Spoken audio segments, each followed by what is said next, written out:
I'm going to be the first and probably only person to say this, but the latest season of Game of Thrones, Season 8, has been hugely disappointing. Why, you may ask? Well, let me count the ways. First, they wasted the first 2 episodes in a long, drawn-out setup.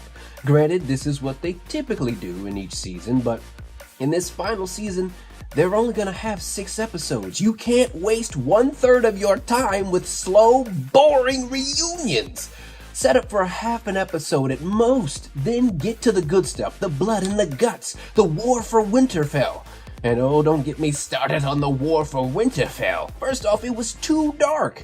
What's the point in showing something you can't see? They should have just pressed record with the lens cap on and just played sound effects. Make it into a radio program. That's almost how dark it was the entire episode.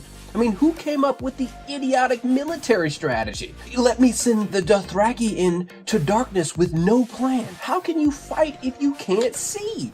At least use the dragons to light the night sky and burn the dead in the front lines. You can see what you're fighting if they're on fire. I mean, they'll be like big light bulbs or big barbecues. And if you know fire keeps the dead at bay, why do you only have one fire moat? I mean, really? Really one fire moat that's really close to the castle walls? Why not have multiple moats on fire rippling away from the castle like waves in a disrupted pond so you can light them when you need to?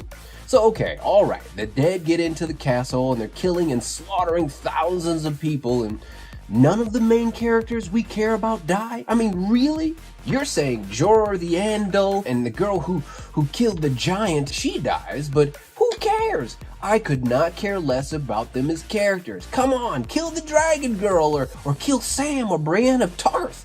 At least if you killed Brienne of Tarth, that would have saved us from the Jaime Lannister-Brienne love scene in episode 4, which made me want to puke. I mean, come on, Dan and Ben. Nobody wanted to see that. And lastly, Arya Stark, the hero of the episode. She's the one who kills the Night King? Really? Okay.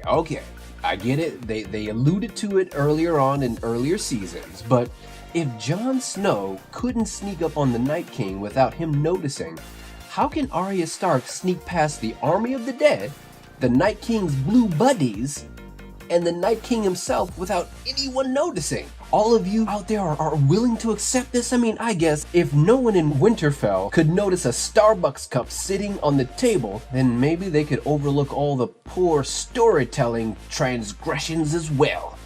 Anyway, thanks for listening. Coming up next, we've got LMFAO featuring Lauren Bennett and Goon Rock, Party Rock.